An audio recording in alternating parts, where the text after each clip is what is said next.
고대 근동 지역에서는 이집트, 가나안, 메소포타미아 사이에 정착한 셈족 집단들과 관련된 문서들이 등장했다.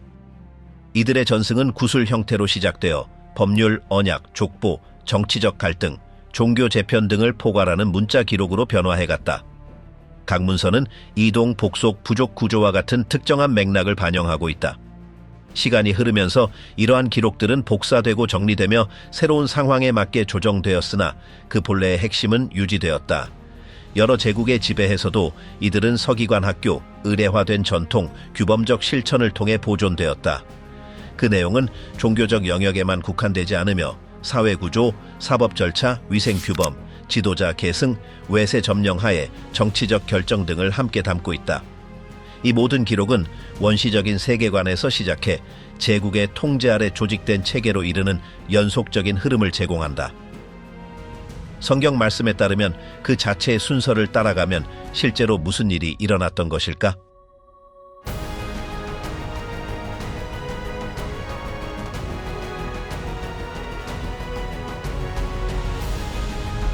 태초에 역사적 언급이 시작되기 이전의 시기에 성경 전통은 우주의 창조를 설정한다. 본문은 빛의 등장, 물의 분리, 천체의 형성, 식물과 동물의 생성 과정을 서술한다.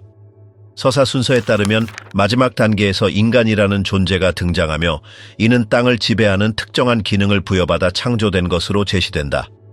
이 인간은 남성과 여성 한 쌍으로 나타나며 에덴이라 불리는 공간에 배치된다. 그곳에서 그들은 모든 자원에 자유롭게 접근할 수 있었으나 단 하나의 제한이 있었다. 특정 나무에 가까이 가지 말라는 것이었다. 이 제한에 대한 불복종은 단절을 초래한다. 뱀으로 묘사된 존재와의 대화가 묘사되며 그 존재는 인간을 설득하여 명령을 어기게 한다. 이를 실행함으로써 일련의 결과들이 나타난다. 동산에 대한 접근이 금지되고 노동은 무거운 짐으로 변하며 인간의 존재는 죽음에 노출된다. 이 순간은 인류와 창조주 사이의 분리를 시작하는 시점으로 제시된다. 이 지점부터 본문은 최초의 인간 커플의 후손들을 소개한다. 그 첫 번째 후손은 자신의 형제를 살해한다.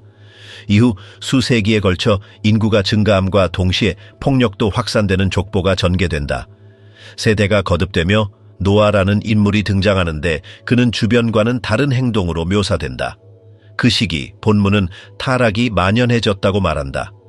이에 따라 인구를 재앙적 사건으로 제거하되 노아와 그의 가족 그리고 다양한 동물들만을 보존하기로 결정되었다. 크고 상세한 치수와 기간이 명시된 바해가 건조된다. 이 사건은 오랜 기간 동안 땅을 덮은 홍수로 마무리되고 이어서 물이 점차 빠지는 과정이 이어진다. 이 사건이 끝난 후 인류는 노아의 자손들을 통해 다시 확장된다.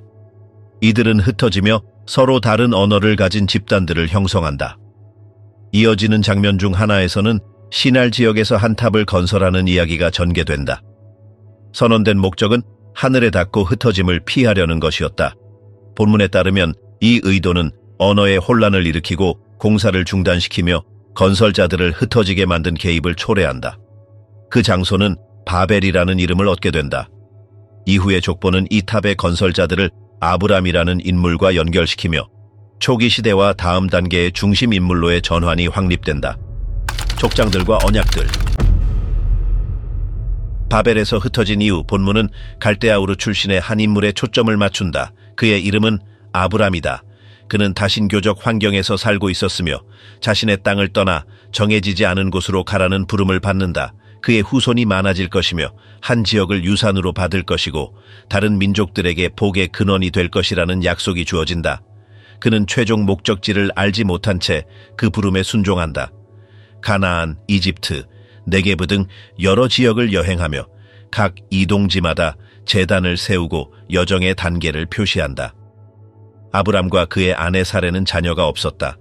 자손을 얻기 위한 시도로 사레는 자신의 여종 하갈이 남편과 아이를 갖도록 제안한다. 그렇게 이스마엘이 태어난다. 그 후 약속된 자손은 사레를 통해 올 것이라는 말이 다시 확인되며 그녀는 새로운 이름 사라를 받는다. 아브람은 아브라함이라는 이름으로 바뀐다. 한 물리적 표식인 할례를 통해 언약이 확립되며 이는 상호적인 의무를 정의하고 영구적인 것으로 선언된다. 시간이 흐른 뒤 사라는 이삭이라는 이름의 아들을 낳는다. 이 출산은 아브라함이 고령이었을 때 일어난다. 이스마엘은 분리되어 따로 성장한다. 본문은 이후 아브라함이 이삭을 제물로 바치라는 명령을 받는 장면을 전한다. 그는 결국 실행에 옮기지 않지만 이 사건은 그 인물과 그의 신 사이의 관계 형성에서 중요한 전환점이 된다. 언약은 재확인되며 이삭이 그 계승자임이 명시된다. 이삭은 리브가와 결혼하여 에서와 야곱 두 아들을 낳는다. 에서는 맏아들이지만 리브가의 개입으로 야곱이 족장의 축복을 받는다. 이 일은 가족 간 갈등을 유발하고 야곱은 도망치게 된다. 도중에 그는 밤중에 환상을 보고 그 환상에서 그의 조상들에게 주어진 약속이 다시 반복된다. 그는 그의 외삼촌 라반의 땅에 도착하여 여러 해 동안 아내들과 가축을 얻기 위해 일한다. 야곱은 4명의 여성과 함께 대가족을 이룬다. 그는 12아들과 최소 1명의 딸을 둔다. 그의 아들들의 이름은 이후 이스라엘 민족을 형성하게 될 집단들의 기초가 된다. 어느 밤 야곱은 정체불명의 인물과 상징적인 싸움을 벌인다. 이 사건의 끝에서 그는 이스라엘이라는 새 이름을 받는다. 이 명칭은 이후 본문에서 중심적인 요소가 된다. 야곱의 아들 중 하나인 요셉은 특별한 대우를 받는다. 그의 형제들은 시기심에 그를 거부하고 상인들에게 팔아버린다. 상인들은 그를 이집트로 데려가며 그는 노예 생활, 감옥 생활을 거쳐 결국 파라오의 행정체계에서 중요한 직책에 오르게 된다. 기근이 닥치자 그의 형제들은 식량을 구하기 위해 이집트로 향하고 점차적인 재회가 이루어진다. 결국 야곱은 가족 전체와 함께 이집트로 이주하여 그곳에 정착한다. 야곱은 죽기 전 각 아들에게 특정한 말을 남긴다. 이후 그는 가나안 땅에 묻히고 요셉도 나중에 세상을 떠난다. 이 장은 야곱의 후손들이 이집트에 정착한 상태로 마무리되며 새로운 단계의 시작을 위한 무대를 준비한다. 출애굽과 율법. 가나안에서 이집트로 내려온 집단은 시간이 흐르며 번성한다. 본문은 여러 세대가 지난 후 요셉을 기억하지 못하는 새로운 파라오가 권력을 잡는다고 전한다. 그 통치자는 히브리인들을 인구적 정치적 위협으로 인식하고 강제 노동을 부과하며 그들의 증가를 억제하기 위한 조치를 명령한다. 그중 하나는 갓 태어난 남자아이들을 제거하는 것이다. 이러한 상황 속에서 한 히브리 아이가 태어나 몇 달간 숨겨진다. 이후 그는 바구니에 담겨 나일강에 띄워지고 파라오의 딸에게 발견되어 입양된다. 그녀는 아이에게 모세라는 이름을 붙인다. 모세는 왕실 환경에서 성장하지만 히브리인으로서의 정체성을 간직한다. 어느 날 동족이 억압당하는 모습을 보고 이집트인을 죽이게 되고 이 사건으로 인해 그는 광야로 도망친다. 미디안에서 그는 한 지역 가족에 동화되고 결혼하여 목자로 살아간다. 어느 산에서 그는 불타지만 사라지지 않는 떨기나무 가운데서 신의 현현을 경험한다. 이 자리에서 그는 자신의 백성을 구하기 위해 이집트로 돌아가라는 명령을 받는다. 모세는 여러 가지 이의를 제기하지만 결국 이를 수락한다. 형 아론과 함께 파라오 앞에 나아가 해방을 요청하지만 이 요청은 반복적으로 거절당한다. 이어서 일련의 재앙이 이집트를 강타한다. 물이 오염되고 동물과 농작물, 사람들을 향한 재앙이 잇따른다. 각 재앙은 경고로 예고되며 이후 파라오는 일시적으로 물러섰다가 곧 결정을 번복한다. 마지막 재앙은 장자들의 죽음이다. 그날 밤 히브리인들은 특정한 지침을 따른다. 어린 양을 희생시키고 집에 표시를 하며 출발 준비를 한다. 이 행위는 기념 의례로 기록된다. 이 사건 후 히브리인들은 이집트를 떠난다. 그들은 소지품을 챙기고 인도받으며 나아간다. 한 거대한 물의 덩어리 속에서 길이 열리고 이집트 군대가 그들을 뒤쫓는다. 물길이 닫히며 추격자들은 사라진다. 백성은 광야로 들어간다. 곧 물과 음식 부족으로 인해 갈등이 생기고 특별한 공급이 마련된다. 바위에서 나오는 물, 매일 아침 거두는 음식, 또한 휴식일과 사회 조직에 관한 규범이 수립된다. 시내산에서 모세는 지침을 받기 위해 산에 오른다. 그 후 전달되는 것은 종교, 사회, 사법, 도덕에 관련된 다양한 명령들이다. 여기에는 예배, 절기, 정의, 개인 간의 관계에 대한 규정이 포함된다. 또한 이동 가능한 성막을 만들라는 지시가 내려지며 이는 세부적인 치수와 재료로 정해진다. 아론과 그의 후손들을 중심으로 한 제사장 체계도 마련되며 자세한 의식과 정결 기간이 설정된다. 모세가 부재 중인 동안 일부 백성들은 금속으로 우상을 만들어 신으로 제시한다. 모세는 돌아와서 강하게 반응한다. 명령들은 다시 주어지고 조직화 과정이 재개된다. 진영의 구조가 설정되고 각 지파는 특정한 위치와 역할을 부여받는다. 새로운 법들이 제정되며 제사, 정결, 정의에 관한 규정들이 구체화된다. 이 시기에는 지속적인 불평이 보고된다. 어떤 이들은 지도력을 문제 삼고 어떤 이들은 음식이나 여행 조건에 대해 불만을 제기한다. 12명의 인물이 약속의 땅을 정탐하는 사건이 기록되며 그중 10명이 부정적인 보고를 한다. 이에 따른 대중적 반응으로 인해 그 집단은 땅에 들어가지 못하고 광야에서 수십 년을 지내며 초기 세대가 사라질 때까지 머물게 된다. 마지막 구간에서 세대 교체가 준비된다. 모세는 자신의 지식과 임무를 여호수아에게 전달한다. 법률들이 재검토되며 충성이 약속된 땅에 머물 조건임이 강조된다. 모세는 한 산에 올라 그 땅을 바라보지만 들어가지는 않는다. 그곳에서 그의 지도자 생애가 끝난다. 그의 죽음으로 한 단계가 마무리되고 새로운 지도 아래 다음 단계가 시작된다. 땅 정복 그리고 사사들. 모세가 죽은 후 히브리 집단의 지도력은 여호수아에게 넘어간다. 약속의 땅에 들어가 이를 점령하는 새로운 단계가 시작된다. 첫 번째 행동은 요단강을 건너는 것이다. 본문에 따르면 물이 멈추어 사람들이 마른 땅을 지나갈 수 있게 된다. 길가에 진영이 세워지고 광야에서 태어난 이들에게 할례가 행해진다. 또한 만나가 더 이상 공급되지 않음을 기념하는 절기가 지켜진다. 첫 번째로 맞서는 도시는 여리고다. 비전통적인 전략이 수립된다. 백성들이 며칠간 조용히 성을 돌고 마지막 날에는 여러 차례 악기를 들고 같은 행동을 반복한다. 성벽은 무너지고 도시는 점령된다. 약탈에 대한 엄격한 규칙이 설정되지만 한 사람이 이를 어기고 처벌받는다. 이 불순종은 다음 군사작전에 영향을 주어 내적 재정비가 요구된다. 정복작전은 남쪽에서 시작하여 북쪽으로 확대된다. 각 도시들이 하나하나 맞서 싸운다. 일부 현지 집단은 동맹을 시도하고 다른 이들은 저항한다. 전투는 다양한 기간과 강도로 전개된다. 본문은 이러한 정복을 명령에 따른 행위로 제시하면서도 일부 민족은 완전히 쫓겨나지 않았음을 언급한다. 시간이 흐르며 제비를 통해 각 지파에게 땅이 분배된다. 레위 지파는 고유한 영토 없이 특정 도시들을 부여받는다. 여호수아는 모든 지파를 모아 이집트 탈출 이후의 사건들을 되짚으며 언약을 상기시키고 충성을 다할 것을 촉구한다. 그의 죽음 이후 통합된 지도력은 사라지고 분산된 부족 중심의 구조가 등장한다. 이 시기에 사사로 불리는 인물들이 등장한다. 이들은 현대적 의미의 재판관이 아니라 위기 상황에서 등장한 카리스마적 지도자들이다. 이 시기에는 반복되는 하나의 패턴이 나타난다. 백성은 정해진 규범을 버리고 외세의 지배를 받으며 도움을 호소하고 임시 지도자가 등장해 회복을 이끈다. 그 지도자가 죽은 후에는 다시 같은 과정이 반복된다.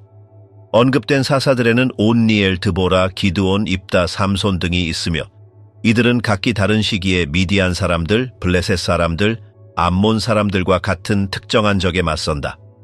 이 시기에는 중앙정부가 존재하지 않으며 각 지파는 자율적으로 혹은 고립된 상태로 행동한다. 본문은 이 시기를 사람이 각기 자기 소견에 옳은 대로 행하던 시대라고 묘사한다.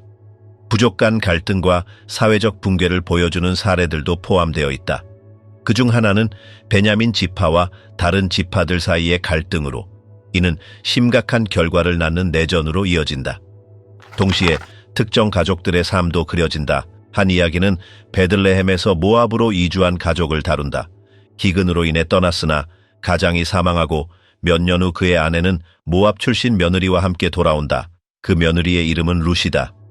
룻은 공동체에 동화되고 먼 친척과 결혼하게 된다. 그들 사이에서 태어난 아들의 손자가 다윗, 훗날의 왕이 된다. 이 이야기는 부족 시대에서 왕정의 탄생으로 이어지는 전환점으로 삽입되어 있다. 이 시기의 말미에는 정치적, 종교적 혼란이 만연한 상태가 묘사된다. 안정된 지도력에 대한 필요성이 제기된다. 이에 응답하듯 마지막 사사의 인물이 등장한다. 그는 동시에 예언자로서도 활동하며 제도 변화의 시기에 중재자 역할을 한다. 그의 이름은 사무엘이다. 그는 정직한 인물로 그려지며 제도의 전환기에 중요한 인물로 등장한다. 왕들과 분열.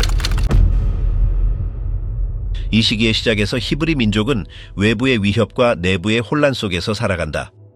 마지막 사사인 사무엘의 지도력은 어느 정도의 안정을 유지하지만 지속적인 권위를 지닌 중심 인물을 원하는 집단의 바람을 해소하지는 못한다. 여러 지파는 주변 민족들처럼 왕을 요구한다. 사무엘은 우려를 표하지만 그 요청을 전달하고 받은 응답은 인간 지도자를 거부하는 것이 아니라 현 체제를 거부하는 것이라는 의미로 해석된다. 결국 왕정 도입은 허용되며 제도적 결과에 대한 경고도 함께 주어진다. 첫 번째로 왕으로 지명된 인물은 베냐민 지파 출신의 사울이다. 그는 신체적 조건과 군사적 능력으로 인정받는다. 초기에는 성공적인 방어 전쟁들을 이끈다. 하지만 본문은 그가 특정 지시를 어긴 사건들을 언급하며 이로 인해 정통성 있는 지도자로서의 자격을 상실하게 된다고 전한다.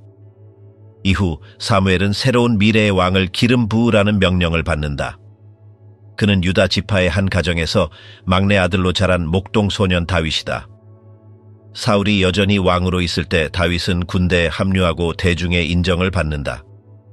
블레셋의 전사 골리앗과의 대결은 결정적인 전환점이 된다.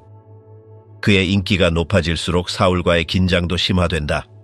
사울은 다윗을 여러 차례 제거하려 시도하고 다윗은 도망하여 추종자들과 함께 외딴 지역에서 생활한다. 사울과 그의 아들 요나단이 전투에서 죽은 후 다윗은 헤브론에서 이어 예루살렘에서 왕으로 선포된다. 다윗은 정치적 종교적 수도를 세우고 성스러운 물건을 예루살렘으로 옮긴다. 지파들을 통합하고 군사 원정으로 영토를 확장하며 외교적 동맹도 형성한다. 그의 통치 중에는 가정 내 갈등으로 인해 내부 반란도 발생한다. 한 아들이 반역을 일으켜 왕은 일시적으로 도시를 떠나야 한다. 반란은 진압되지만 그 사건은 왕국의 안정을 흔든다. 말년이 되자 다윗은 계승 문제를 정리하고 그의 아들 솔로몬이 후계자로 지명된다. 솔로몬은 권력을 공고히 한 후 경제적 확장과 건축 프로젝트를 시작한다. 그중 가장 두드러진 것은 예루살렘 성전의 건축이다. 다양한 지역에서 들여온 자재와 전문 인력이 동원되며 성전은 의례, 절기, 제사 조직의 중심지가 된다. 솔로몬은 외국 열강과의 관계를 맺고 복잡한 행정체계를 구축한다. 그의 통치에 강제 노동과 높은 조세 정책이 시행되어 불만이 생기지만 억제된다. 그가 죽은 후 아들 르호보암이 왕위를 잇지만 민중의 요구에 단호하게 대응하면서 사태가 전개된다. 그 결과 왕국은 분열된다. 열 지파가 북쪽에 이스라엘이라는 새 왕국을 세우고 사마리아를 수도로 삼는다. 유다와 베냐민 지파는 남쪽에 남아 예루살렘을 중심으로 유지된다. 이 시점부터 역사는 두 개의 병렬된 선으로 나뉜다. 북왕국에서는 왕들이 종종 쿠데타를 통해 교체되며 불안정한 방식으로 선출된다. 남왕국에서는 다윗의 왕조가 계속된다. 두 왕국 모두 외세의 위협, 내부의 혼란, 종교적 갈등에 직면한다. 이스라엘에서는 수도가 여러 차례 옮겨진 후 고정되고 일부 왕들은 이방 신들을 숭배하며 예언자 집단과 갈등을 빚는다. 유대에서는 종교적 중심화 시기와 혼합주의적 시기가 번갈아 나타난다. 아사, 여호사밧, 히스기야, 요시야 등은 개혁을 시도하고 일부 통치자들은 본래 규범에 어긋나는 실천을 묵인한다. 두 왕국 모두에서 예언자들이 등장하여 사회적, 종교적 실천을 비판한다. 이들의 메시지는 단지 예배에 그치지 않고 정의, 공평, 언약에 대한 충실함을 포함한다. 주변 제국들과의 접촉은 증가하고 이집트, 아시리아, 바빌로니아가 두 왕국에 압력을 가한다. 일부 통치자는 동맹을 통해, 다른 이들은 조공을 통해 저항을 시도한다. 전략은 다양하지만 공통된 결과는 외세 의존의 증가이다. 안정성은 약화된다. 북왕국에서는 불규칙한 계승과 끊임없는 갈등이 외부 개입을 쉽게 만든다. 남왕국에서는 왕조가 유지되지만 자주권은 점점 제한된다. 이 시기는 두 가지 방식으로 종결된다.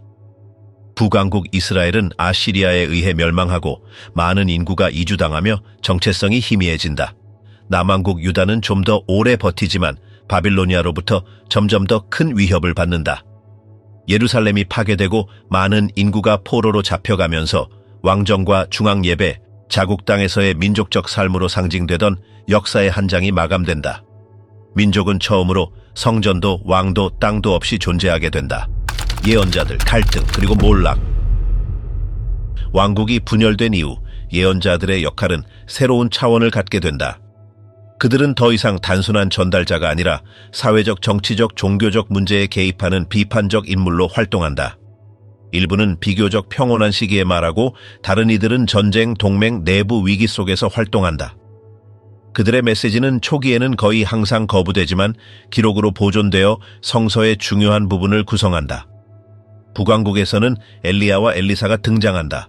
두 사람은 이방 신들을 숭배하는 왕들에 맞서 행동한다. 엘리야는 바알의 제사장들을 공개적으로 도전하고 아합 왕과 대치한다. 엘리사는 그 뒤를 이어 경고와 기적의 행위를 계속한다. 이러한 개입에도 불구하고 북왕국의 정치 구조는 붕괴되어 간다. 폭력적인 왕위 계승, 불안정한 동맹, 중앙 권력의 약화는 아시리아의 개입을 불러온다. 사마리아가 함락된 해는 북왕국의 종말로 간주된다. 그 구성 지파들은 포로로 끌려가고 그 땅에는 외국인 집단이 정착된다. 이 지역은 히브리 민족의 지배 아래 독립된 정체성을 다시 갖지 못한다. 혼합된 인구는 다른 관습을 따르게 되며 후에 포로에서 돌아온 이들에게는 불신의 대상이 된다. 이 과정은 10지파의 실종으로 알려져 있다. 한편 남왕국에서는 보다 지속적인 변화가 일어난다. 히스기야와 요시야 같은 왕들은 종교 개혁을 시도한다. 히스기야는 예루살렘 중심의 예배 체계를 만들고 다른 제단들을 제거하려 한다. 요시야는 성전 보수 중 고대 문서를 발견하고 그 발견을 계기로 대대적인 종교 쇄신 운동을 펼친다. 그러나 이들의 시도는 장기적인 정치적 방향을 바꾸지 못한다. 국제 정세는 급속히 변화한다. 아시리아가 약화되고 바빌로니아가 주도권을 잡는다. 유다는 대제국들 사이에 끼어 있는 상태가 된다. 일부 왕은 조공을 통해 복속을 택하고 다른 이들은 반란을 일으킨다. 저항은 보복을 초래한다. 첫 번째 포로 이주는 여호야긴 왕 때 발생하며 장인, 서기관, 귀족 등 엘리트 계층이 바빌로니아로 끌려간다. 새로운 왕이 감시 아래 세워진다. 이 시기에 활동한 예언자 예레미야는 반란을 반대하며 실용적인 항복을 촉구한다. 그의 메시지는 그를 고립된 존재로 만든다. 바빌로니아의 조건을 따르지 않은 결과 다시 공격이 가해진다. 이번에는 예루살렘이 포위되고 파괴된다. 성전은 불에 타고 성물들은 전리품으로 옮겨진다. 시드기야 왕은 도망치려 하나 체포된다. 많은 인구가 포로로 끌려가고 남은 사람들은 열악한 상황에 놓인다. 새로 임명된 총독은 암살되고 남아있던 사람들마저 도망친다. 포로기 동안 일부 예언자들은 사건들을 구조적으로 해석하기 시작한다. 에스겔은 바빌로니아에서 회복에 대한 환상을 보고 이상적인 성전과 미래의 땅 분배를 묘사한다. 이사야의 후반부로 간주되는 본문에서는 새 강국인 페르시아의 허락 아래 귀환이 이루어질 것이라고 선포한다. 이러한 해석은 몰락의 원인을 군사적 요소뿐 아니라 내부적인 문제로도 본다. 포로기 삶은 자세히 묘사되진 않지만 정체성을 유지하려는 시도가 언급된다. 문서 보존, 회합 공간 조직, 식사 규범, 달력, 공동체 규칙 등으로 소속감을 유지한다. 다니엘과 같은 인물은 바빌로니아 행정체계 내에서 중요한 역할을 하며 꿈 해석과 법령에 대한 저항으로 주목받는다. 그의 동료들도 관습을 거부하고 대가를 치르며 살아남는다. 페르시아의 확장과 바빌로니아의 몰락으로 새로운 국면이 열린다. 페르시아 왕 고레스는 포로들이 예루살렘으로 귀환할 수 있도록 하는 칙령을 발표한다. 이는 독립을 의미하진 않지만 종교적 자유를 부여한다. 귀환은 여러 단계로 나뉘어 진행된다. 목표는 성전 재건과 공동체 회복이다. 모든 이가 귀환하는 것은 아니며 일부는 바빌로니아에 정착한다. 성전 재건은 주변 민족의 반대에 부딪히고 내부에서도 어려움이 발생한다. 작업은 더디게 진행된다. 예언자 학계와 스가랴는 이 프로젝트를 격려한다. 결국 구조물은 이전보다 덜 화려하게 완성된다. 이후 에스라는 추가 집단과 함께 도착하여 율법 교육과 정체성 확립에 집중한다. 그 다음 느헤미야는 페르시아의 허락을 받아 성벽을 재건하고 행정체계를 정비한다. 이 시기에 일상생활에 영향을 주는 개혁들이 이루어진다. 이방인과의 혼인은 금지되고 성문서의 학습이 공동체 결속의 기초로 강화된다. 예배는 중심화되고 율법의 공개 낭독과 해석 전문 계층의 등장이 이후의 특징으로 자리 잡는다. 이 시기는 왕정으로 시작된 서사 구조를 마무리한다. 백성은 땅으로 돌아오지만 더 이상 독립적이지도 자체 왕을 가지지도 않는다. 성전은 존재하되 외국 세력의 감독 아래 있다. 공동체의 중심은 이제 율법, 제사장직, 그리고 흩어진 민족으로 옮겨간다. 완전한 회복에 대한 기대는 아직 열려 있다. 귀환과 회복. 페르시아 제국의 부상과 함께 포로로 잡혀간 자들의 상황에 결정적인 변화가 일어난다. 페르시아 왕 고레스는 추방된 민족들이 본래의 영토로 돌아가 성전을 재건할 수 있도록 허가하는 칙령을 발표한다. 이 조치는 지역 당국에 의해 공식적으로 인정된다. 이 맥락에서 유대인 일부가 예루살렘으로 귀환하기 위해 조직을 갖춘다. 첫 번째 귀환 행렬의 지도자는 유다 왕가의 후손인 스룹바벨이다. 그는 제사장, 레위인, 장인, 가족 단위의 구성원들과 함께한다. 도착한 그들은 폐허가 된 성, 무너진 성벽, 사라진 성전을 마주하게 된다. 제단의 기초를 다시 놓고 일부 희생 제사를 회복하는 작업이 시작된다. 그러나 곧 작업은 중단된다. 인근 주민들의 반대와 자원의 부족, 실망감이 복합적으로 작용하여 성전 재건이 지체된다. 그 시기 동안 일상 활동은 재개되지만 성전은 완성되지 못한 채로 남는다. 이러한 상황 속에서 예언자 학계와 스가랴가 개입한다. 두 사람 모두 원래의 사명을 상기시키며 공사를 재개하도록 격려한다. 새로 임명된 페르시아 관리들의 지원을 받아 재건이 재개된다. 마침내 성전이 완공되고 봉헌된다. 이전 성전에 비하면 화려함은 덜하지만 그 존재 자체가 회복의 상징이 된다. 과거의 성전을 기억하는 자들은 아쉬움을 드러내고 포로지에서 태어난 새 세대는 이를 새로운 출발로 받아들인다. 시간이 지난 후 또 다른 귀환 집단이 바빌로니아에서 도착한다. 이들을 이끄는 인물은 율법에 정통한 서기관 에스라이다. 그의 초점은 건축이 아니라 규범이다. 도착 후 그는 일부 백성이 주변 민족과 혼인관계를 맺고 있음을 확인하고 이는 종교적 정체성을 위협한다고 판단한다. 이에 따라 그는 분리를 촉진하고 공동체 구조를 재편하며 공개적으로 율법을 낭독하고 제사장 권위를 강화한다. 수년 뒤 페르시아의 허가를 받은 또 다른 관리가 예루살렘에 도착한다. 그의 이름은 느헤미야이며 사명은 성벽 재건이다. 도시를 둘러본 그는 방어와 행정상의 여러 문제를 발견하고 구역별로 인력을 동원해 조직적인 작업을 수행한다. 외부의 반대와 방해 시도에도 불구하고 그는 짧은 기간 내에 성벽 복구를 완수한다. 도시의 기본 틀이 복원되지만 안전은 물리적 구조에만 의존하지 않는다. 느헤미야는 내부에서도 비정상적인 관행들을 발견한다. 그는 성전 공간의 오용, 경제적 착취, 안식일 미준수 등을 고발하고 이를 바로잡는다. 에스라와 함께 며칠간의 공개 율법 낭독 의식을 조직하며 설명과 고백, 집단적 결단을 포함한 행사가 이루어진다. 그 결과로 하나의 계약 문서가 작성된다. 이 시점부터 백성의 정체성은 세 가지 축을 중심으로 형성된다. 율법, 제사장직, 문화적 구별, 성서 연구가 장려되고 제사장 가문의 특정 임무가 배정되며 다른 민족과의 구별이 강화된다. 이러한 체계는 예루살렘 밖에서도 유지되며 모임과 교육의 대안적 공간들이 생겨난다. 백성은 페르시아의 통치를 받으며 왕정은 복구되지 않고 정치적 자치도 이루어지지 않는다. 조직은 종교 지도자들과 지역 관리들을 중심으로 이루어진다. 성전 예배는 계속되지만 경제적 제약 속에서 운영된다. 페르시아가 부과하는 세금과 통제가 일상생활에 영향을 준다. 그럼에도 불구하고 영토 주권 없이도 정체성을 유지할 수 있는 삶의 방식이 정립된다. 이 시기의 말미에는 일정한 안정감이 감지된다. 이후 예언 활동은 기록되지 않으며 중심은 점차 기록된 율법의 해석과 교육으로 옮겨진다. 이 시기에는 예언자 대신 서기관, 제사장 공동체 책임자들이 주요 인물로 부각된다. 이러한 문화적 종교적 체계는 이후 수세기 동안의 도전에 맞서게 된다.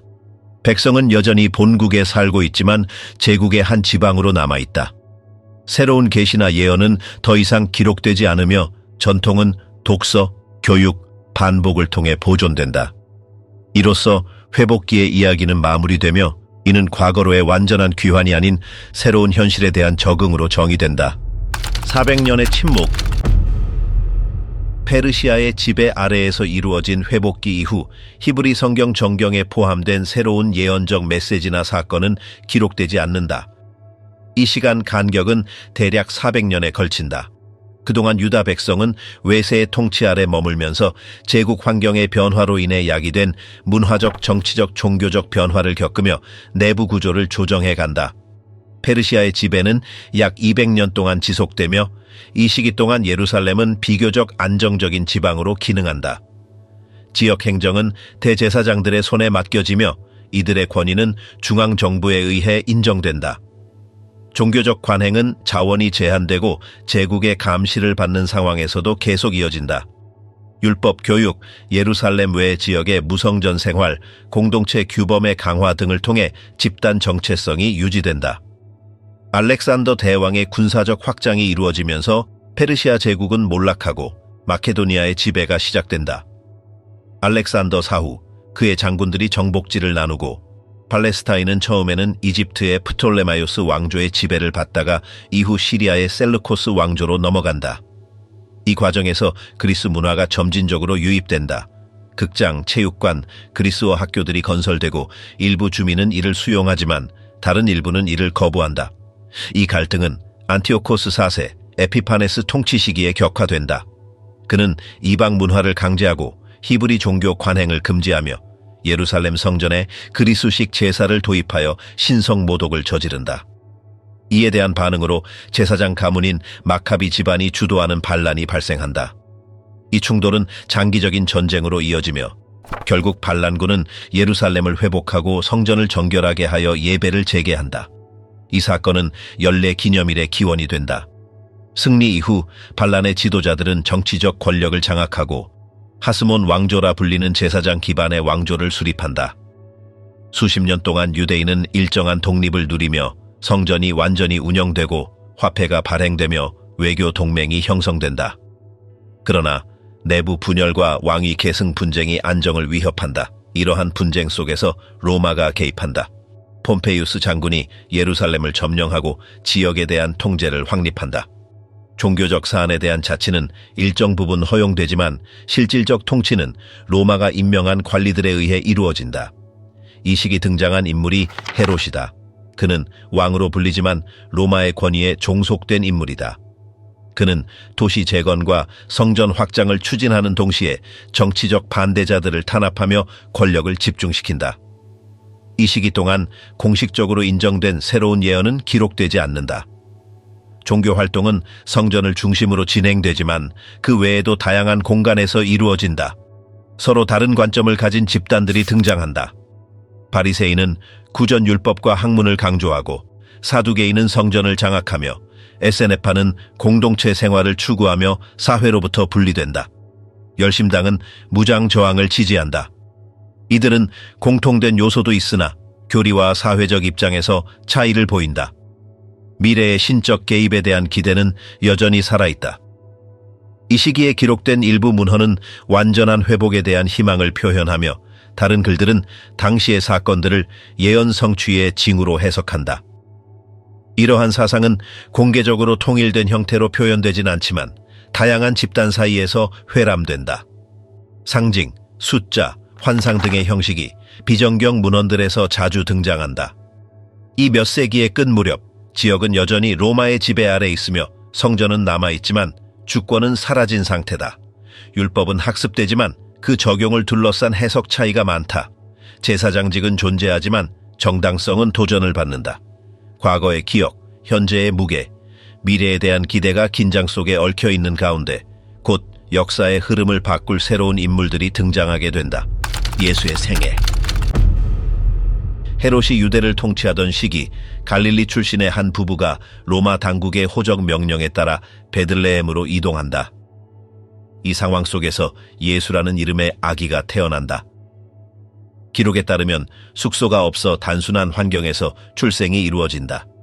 얼마 지나지 않아 현지 통치자가 왕위 계승자에 대한 소문을 듣고 인근 지역의 유아들을 학살하라고 명령한다. 가족은 이집트로 피신하고 나중에 돌아와 나사렛이라는 도시에서 정착한다. 예수의 어린 시절에 대한 정보는 거의 전해지지 않으며 12살 때 예루살렘 성전에서 있었던 한 사건만이 기록되어 있다. 이후 30살 무렵 그는 광야에서 회개를 선포하던 요한을 찾아간다. 요한은 사람들에게 세례를 주며 더 큰 이가 올 것을 예고한다. 예수는 요단강에서 세례를 받고 곧이어 40일 동안 광야에 머물며 여러 시험을 겪는다. 그 후 갈릴리와 유대 지역을 다니기 시작하고 몇몇 사람들을 불러 제자로 삼는다. 그들은 본업을 버리고 예수의 여정을 따라다닌다. 예수는 회당에서 가르치고 야외에서 말하며 질문에 답하고 일상에서 유래한 비유를 통해 가르친다. 그는 병을 고치고 귀신을 쫓아내며 음식을 나누고 자연현상을 다스리는 등 표적으로 여겨지는 행위들도 한다. 그의 존재는 다양한 반응을 불러일으킨다. 일부는 그를 따르고 일부는 의심의 눈초리로 바라본다. 기존 종교 계층에서는 그의 율법 해석 방식, 소외된 이들과의 교류, 전통적 구조에 속하지 않은 권위 행사 등을 문제 삼아 비판한다. 그는 안식일의 규범, 병자와의 접촉, 죄 사함 등에 대해 반복적으로 이의를 제기받지만 활동을 멈추지 않는다. 그는 자주 하늘나라라는 개념을 언급한다. 이는 정치적 체제가 아닌 발전 중인 하나의 실제로 묘사된다. 예수는 비유, 경고, 약속을 통해 이를 설명한다. 그는 이 나라에 들어가는 데 출신이나 외적 공로가 필요 없다고 하며 심판과 거절, 무관심의 결과에 대해서도 경고한다. 예수는 소수의 제자 집단을 가까이 두고 특별히 가르친다. 그는 개인적으로 교훈을 설명하고 배운 것을 실천하라고 파견하며 미래에 일어날 일들을 예고한다. 그는 자신이 넘겨지고 거부당하며 처형될 것이라고 말하고 잠시 후 다시 살아날 것이라고도 전한다.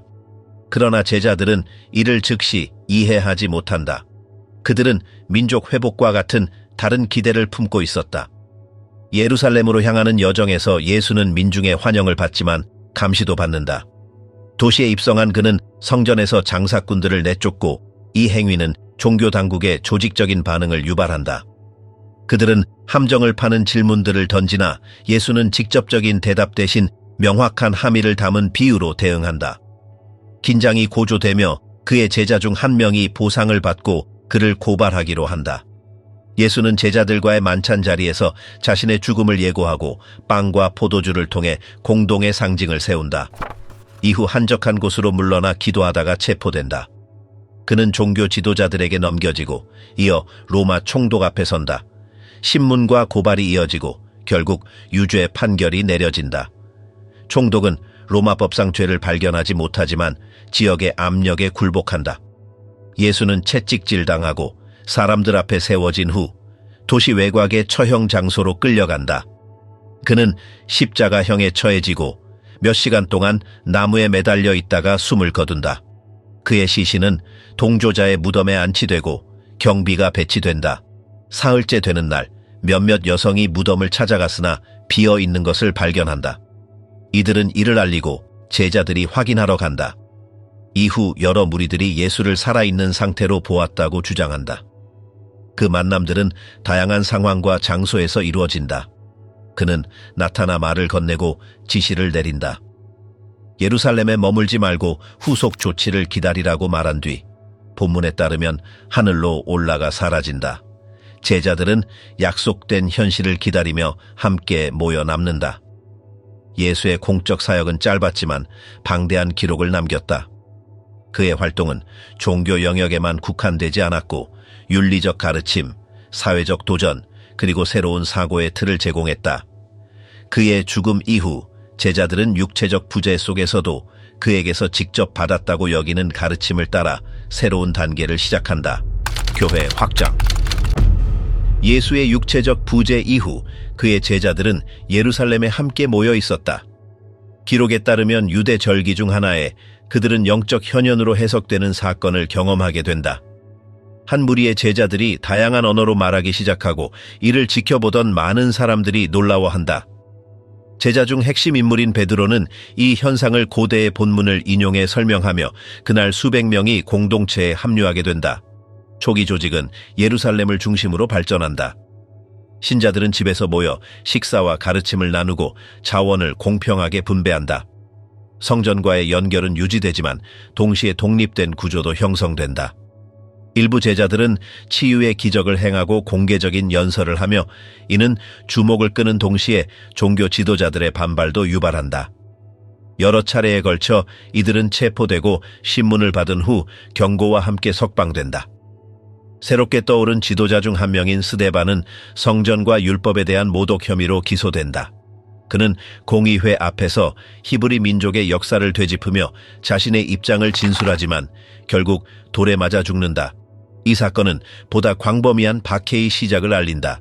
이로 인해 많은 신자들이 다른 지역으로 흩어지게 되고 이는 오히려 복음의 확산을 촉진하게 된다. 이 시기에 처음에는 박해자로 등장하는 한 인물이 있다. 그의 이름은 사울로 로마 시민이며 율법에 정통한 자였다. 그가 다마스쿠스로 향하던 길에서 겪은 한 사건은 그의 관점을 근본적으로 바꾸게 한다. 그 후 그는 자신이 이전에 반대하던 메시지를 받아들이고 이름을 바울로 바꾸며 복음 확산에 적극 참여한다. 그의 참여는 처음엔 의심을 샀지만 시간이 지나며 공동체에 받아들여진다. 메시지가 유대인 외의 공동체로 확산되면서 내부 긴장도 발생한다. 어떤 이들은 새 신자들에게 전통 율법을 따르도록 요구하고 다른 이들은 핵심 메시지에 초점을 맞춰야 한다고 주장한다. 이를 해결하기 위해 예루살렘 회의가 소집되며 논의 끝에 전체 율법을 강제할 필요는 없다는 결론에 이른다. 이 결정은 더욱 폭넓은 확장을 가능하게 한다. 바울은 소아시아와 지중해 지역을 다니며 여러 도시를 방문하고 공동체를 설립한 뒤 편지를 통해 지속적으로 연락한다. 그는 도시마다 다른 반응을 경험한다. 수용, 무관심 혹은 적대감. 어떤 곳에서는 체포되지만 어떤 곳에서는 안정적인 모임을 조직하기도 한다. 그는 상황에 따라 메시지를 조정하면서도 핵심 요소는 유지하며 동료들과 협력하고 공동체 내 역할을 정비한다. 한편 예루살렘에서는 상황이 점점 악화된다. 종교 지도자들과 로마 당국과의 관계가 긴장되고 신자들의 중심 인물이었던 야고보는 처형된다. 많은 신자들이 도시를 떠나고 성전은 여전히 운영 중이지만 정치적 사회적 긴장이 고조된다. 결국 로마에 대한 반란이 일어나고 군사적 보복으로 이어진다. 전쟁 동안 로마군은 예루살렘을 포위하고 수개월 후 도시는 함락된다. 성전은 파괴되고 다시 세워지지 않는다. 이 사건은 결정적인 전환점을 이룬다. 성전 중심의 신앙이 사라지고 회당과 가정이 예배의 중심이 된다. 예수의 제자들에게 성전은 더 이상 필수적이지 않게 되며 공동체는 공유된 가르침과 기억을 바탕으로 서로 연결된다. 바울은 예루살렘에서 체포되어 로마로 이송된다. 그는 제한적 자유를 가진 채 구금되지만 그곳에서 계속 공동체에 편지를 보낸다. 결국 그는 상세히 기록되지 않은 상황 속에서 생을 마감한다. 베드로 역시 로마로 가 지역 공동체의 중심 인물이 되며 그의 죽음은 네로 황제 시기의 박해와 연결되어 있다. 시간이 지나면서 다른 지도자들이 가르침과 인도의 역할을 이어받는다. 초기 공동체들은 공통 요소를 유지한다. 성서 낭독, 기도, 식사 나눔, 상호 돌봄. 시간이 흐르며 다양한 문서들이 모아지기 시작한다. 어떤 것은 가르침을, 어떤 것은 사건을 기록하며 공동체의 행위, 믿음, 조직에 관한 지침이 담긴 편지들도 작성된다. 이 기록들은 훗날 정경으로 인정받게 될 기초가 된다. 공식적인 구조는 없었지만 각 도시마다 책임자가 세워지고 일부는 교육을, 다른 이들은 행정을 맡는다. 갈등 해결을 위한 절차도 발전한다. 박해는 지속적이지는 않지만 반복적으로 발생하며 어떤 통치자들은 이를 허용하고 어떤 이들은 무시한다. 신자들은 종종 체제 전복 혐의나 국가재해 거부로 고발된다. 그럼에도 불구하고 복음은 아시아, 북아프리카, 남유럽 지역으로 빠르게 퍼져나간다. 문화적 다양성은 표현 방식의 변화를 요구하지만 핵심 요소는 유지된다. 예수를 중심으로 한 메시지, 그의 재림에 대한 희망, 그리고 새로운 삶의 방식에 대한 부름, 유대교와의 분리는 점차 심화된다. 초기에는 같은 전통의 일부로 여겨졌으나 시간이 지나며 별개의 집단으로 구분된다. 이 시기가 끝날 무렵 조직은 진화하였다. 예루살렘의 소규모 집단에서 전 세계적인 네트워크로 확장되었다. 성전도 국가도 법적 보호도 없이 공동체는 기억, 문서, 실천을 통해 생존해 나간다. 이후의 발전은 이 토대 위에 세워질 것이다. 미래의 환상. 성경의 마지막 부분에는 요한이라는 인물에게 귀속된 문서가 등장한다. 그는 박해받는 공동체들의 종으로 소개되며 로마 황제 도미티아누스의 통치 시기에 반모라는 섬에 유배되어 있다. 그곳에서 그는 환상을 통해 계시를 받았다고 주장한다. 그 내용은 소아시아 지역에 위치한 7 공동체를 대상으로 하는 메시지 형식으로 구성되어 있으며 권면과 경고, 미래 사건의 묘사를 결합하고 있다. 언급된 공동체들은 각기 다른 도전에 직면해 있다. 어떤 이들은 압박 속에서도 저항하고 다른 이들은 외부 관행에 굴복하였다. 각각의 공동체에는 구체적인 메시지가 주어지며 고쳐야 할 점과 지켜야 할 자세가 언급된다. 인내하는 자들에게는 보상이 약속된다. 이 서문 이후 저자는 일련의 환상들을 제시한다. 이 환상들은 시간 순서에 따른 서사 구조가 아닌 상징과 숫자, 존재들로 이루어진 비선형적 표현으로 전개된다. 핵심 요소로는 생물들이 둘러싼 보좌, 7개의 인으로 봉인된 책, 그리고 그 봉인을 열 수 있는 유일한 존재인 어린 양이 있다. 인 하나가 풀릴 때마다 지상에서 사건이 발생하며 이어서 7개의 나팔이 등장하고 그 소리는 재앙을 예고한다. 이후 짐승, 용, 증인들 간의 대결이 묘사되고 하늘의 징조, 신자들에 대한 박해, 심판의 표현들이 이어진다. 이 상징적인 서술 속에서도 반복되는 주제들이 존재한다. 그중 하나는 정의로운 자들과 부패한 세력 간의 충돌이며 또 하나는 굴복하지 않는 저항 집단의 존재이다. 중심 인물은 어린 양, 기수, 심판자 등의 다양한 모습으로 반복적으로 등장한다. 서사의 흐름은 악이 승리하는 듯한 위기 상황으로 치닫지만 이후 결정적인 개입이 예고된다. 후반부의 한 장면에서는 바빌론이라는 이름의 도시가 몰락하는 장면이 나온다. 이는 역사적 도시를 지칭하기보다는 억압적 권력의 상징으로 이해된다. 이 몰락 이후 심판의 정의가 선포된다. 이어 흰 말을 탄 새로운 인물이 군대를 이끌고 등장하며 반대 세력을 무찌른다. 그 후 평화의 시기와 마지막 대결이 언급된다. 문서는 회복의 환상으로 마무리된다. 새로운 도성이 등장하며 그곳에는 성전이 없다. 이는 신의 임재가 모든 것을 채우고 있기 때문이다. 도심에서 강이 흐르고 열매를 맺는 나무들이 있다. 그곳에는 죽음도 눈물도 고통도 없다. 인간과 신 사이의 분리가 사라진다. 도성은 신실한 자들이 거주하며 문은 항상 열려있고 밤이 없다. 이 작품은 게시된 내용의 진정성에 대한 선언으로 끝을 맺는다. 독자들에게는 희망을 유지하고 메시지의 내용을 변경하지 말며 약속의 성취를 기다릴 것을 촉구한다. 구체적인 시기나 일정은 제시되지 않는다. 이는 예언이라기보다는 종교를 선언하는 선포로 성취되지 않았지만 지속되는 약속 앞에 독자를 세운다. 이 문서는 단지 당시의 상황에만 국한되지 않는다. 박해의 맥락에서 비롯되었지만 그 언어는 다양한 시점에서 해석될 수 있는 여지를 남긴다. 이러한 모호함은 본문이 오랫동안 존속될 수 있게 한 요인이 되었다. 7, 12, 청화 같은 숫자, 인, 나팔, 대접 등의 상징, 다양한 형상들의 등장은 다양한 해석의 대상이 되어 왔다. 그러나 본문은 단일한 해석 방식을 내부적으로 제시하지 않는다. 이 작품을 끝으로 성경 전경의 흐름은 마무리된다. 그 이후에는 정식으로 인정받은 문서가 존재하지 않는다. 성경은 역사적 갈등의 문자적 해결 없이 끝나지만 즉각적인 현실 너머의 연속성을 선언하며 결말을 맺는다. 창조로 시작된 이야기는 회복으로 마무리된다.